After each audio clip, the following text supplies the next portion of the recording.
Okay, thank you. And we're back to our channel. So we will be discussing another sets of integration formula or another set of integration formula. So we have additional standard integration formula this time. So welcome. Welcome to our channel. So I'll be sharing to you this topic.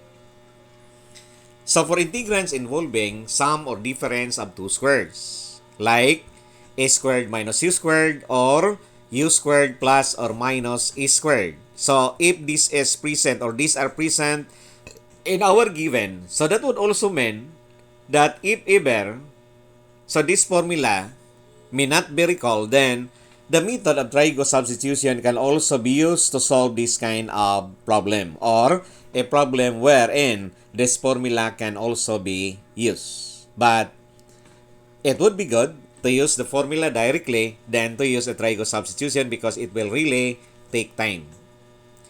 Okay, now, the first tray will give you the inverse trigonometric functions as its integral. So I 18, 19, and 20. So we have the integral of a do over the square root of a squared minus u squared, where that's equal to the arc sine of u over a plus c. I-19 is the integral of a do over a squared plus u squared. So that's equal to 1 over a arctan of u over a plus c.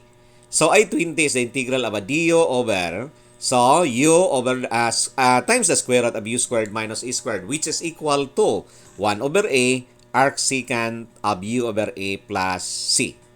And there will be more. So we have other standard integration formula below.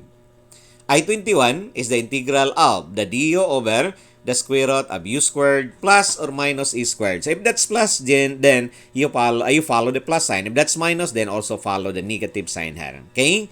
So, ln, that's equal to ln of u plus the square root of u squared plus minus e squared. So, you may place the absolute value bar there. No?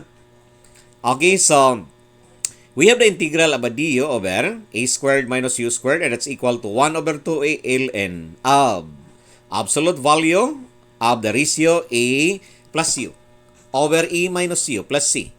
I-22 prime because these two are almost the same or can be expressed exactly the same as the other. So, without rearranging our given, so we can have the do or the integral of a do over u squared minus e squared, and that's equal to 1 over 2a. ln of u minus a, absolute value of u minus a, so over u plus a plus c. I-23 is the integral of the square root of a squared minus u squared du, and that's equal to u over 2 square root of a squared minus u squared plus a squared over 2 arc sine multiplied with the arc sine of u over a plus c. I-24 is when we have the square root of u squared, it is u that comes first, then we have plus or maybe minus, then a squared du. So you can have u over 2, take the given, if that's plus, make it plus, then minus, just follow the sign. Huh? So, u squared plus or minus e squared, then we have a second term, plus or minus, so depende sa sign nga na adire. So we have e squared over 2 ln of the absolute value of u plus the square root of u squared plus or minus e squared plus c. Okay, the plus and minus sign will depend on the sign being used here, on the given, So, our a is a constant. Our u is a differentiable function, and our do is the differential or the exact differential of our u. Suppose you are asked to integrate the do over the square root of u squared plus a squared, which is actually asaman mo ni. So actually, this is a general term. So this is a derivation of formula that I'm going to show. So this is actually case number 2. No? If ever I do not know the formula yet, and I have to show that this will result, no, a formula which is the I-21.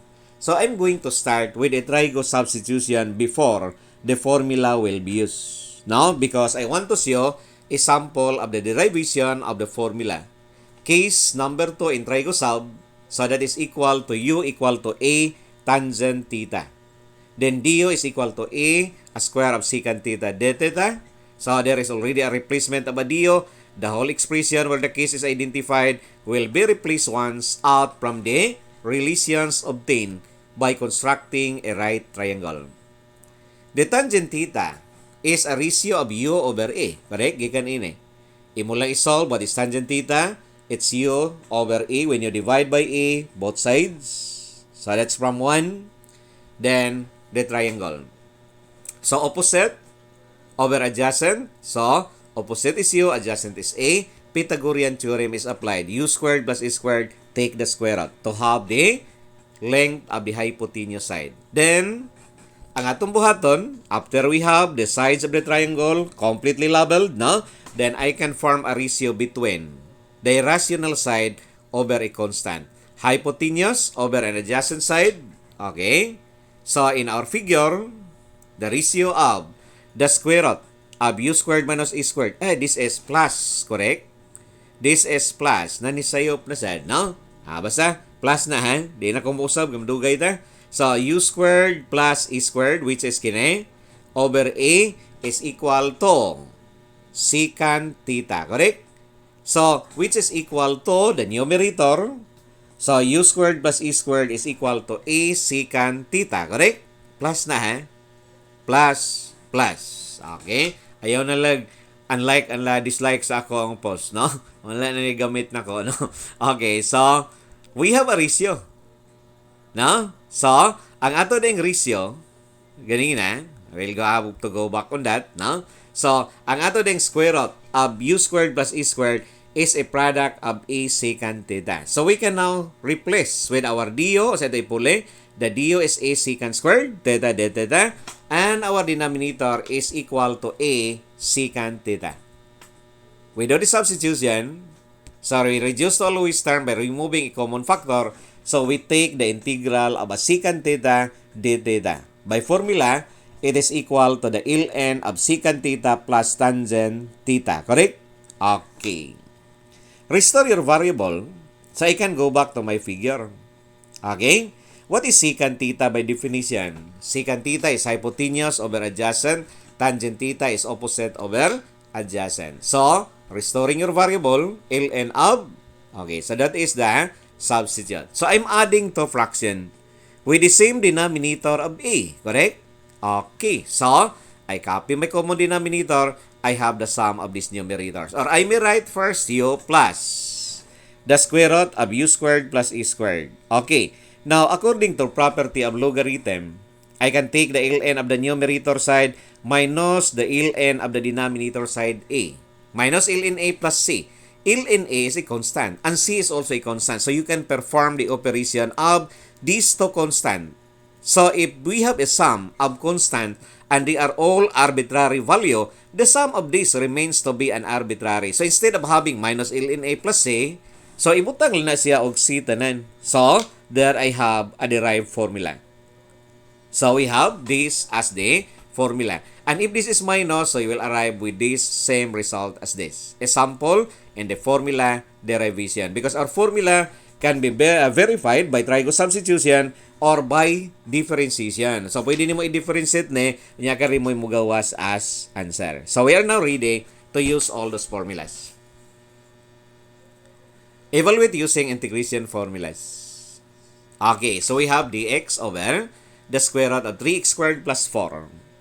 This is, u squared plus a squared. Actually, mo ni, correct? So, before using the formula, kinahanglan doon na kay u du form. Or doon na tay exact du. So, I have to identify usay akong u. So, what is my u and what is my du? My u is the square root of 3x squared. Okay? So, what is my u? And a du. Okay. So, with the formula I have, which is kining, which is I-21, my u is the square root of the 3x squared. So, I have square root of 3x. The du of which is the square root of 3 dx. So, this is lacking with a square root of 3. Correct? So, you can insert and you can neutralize with 1 over square root of 3. And apply the formula. 1 over square root of 3, ln of your u. Okay, I have plus. So, I have to use plus. Okay, so I have the square root of 3x squared plus 4 plus c as my answer. Now, number 2, is this one. So, if you recall, this is also solved in the previous presentation in the trigo substitution. So, pwede din siya ma-solve directly by using a formula. And what formula I'm referring to? So, I'm referring to a formula I-19, where I have a squared plus u squared or u squared plus e squared in the denominator of a dio. So, the formula can be 1 over a arctan of u over a plus c. Correct? Okay, what is your u? The square root of 9x squared, so it's 3x. The dio is 3dx. So, this is lacking. Kuwag 3. So, neutralize with 1/3. And our a is the square root of 7. That is not a perfect square. So, that is an irrational constant. Okay? So, using the formula, inserting the lacking constant, 1 over 3 as a neutralizing factor, the rule is applied. 1 over a. Arctan, 3x over a. The square root of 7 plus c. So, if you recall, our answer previously is different from this because kini siya gi-rationalize lang dito because you can multiply this with the square root of 7 both sides. Okay? Or you can leave your answer as that. Number 3. Exponential x multiplied with the square root of 49 minus exponential 2x dx. We take its integral. So that is actually a squared minus u squared. Correct? Okay.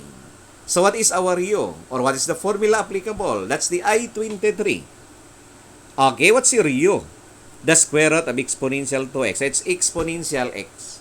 The dio is exponential x dx. So that means, kana siya kauban na di? That's a dio. So I can apply the formula right away.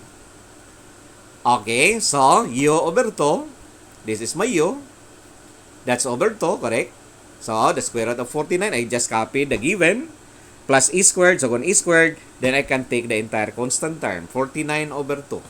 Arc sine of u over a plus c. So that is your answer, no? So fourth, okay, difference of 2 square. The formula applicable is, what is the formula? Kini. My u is x minus 3. Always check your du. dx is my du. My is 5. So I can substitute the formula. So I can use the formula directly because this is already an exact du. Correct? Okay. 1 over 2a, 1 over 2 times 5. Correct? And we have ln of x minus 3 minus 5 following the rule. Then x minus 3 plus 5. Simplifying. Okay, so there I arrive my answer. Now, number 5. You might be tempted of taking the a squared minus u squared, which is the I-22. That's correct if kinesia, this is purely quadratic. So what is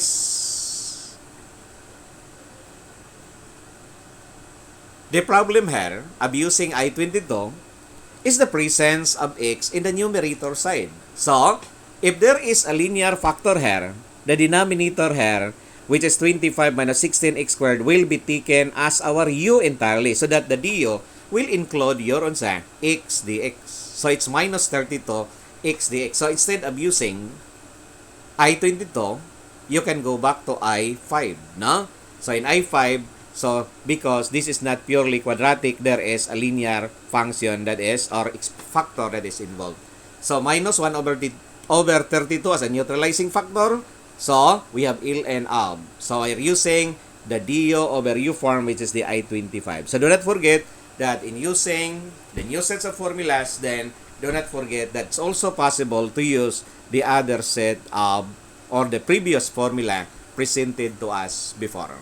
So that's all for the new sets of formulas. So thank you for watching, and again, I'll be happy if I can see you subscribing to my channel for those who are new in my channel. Okay? So thank you and goodbye. Bye-bye. So thank you for watching.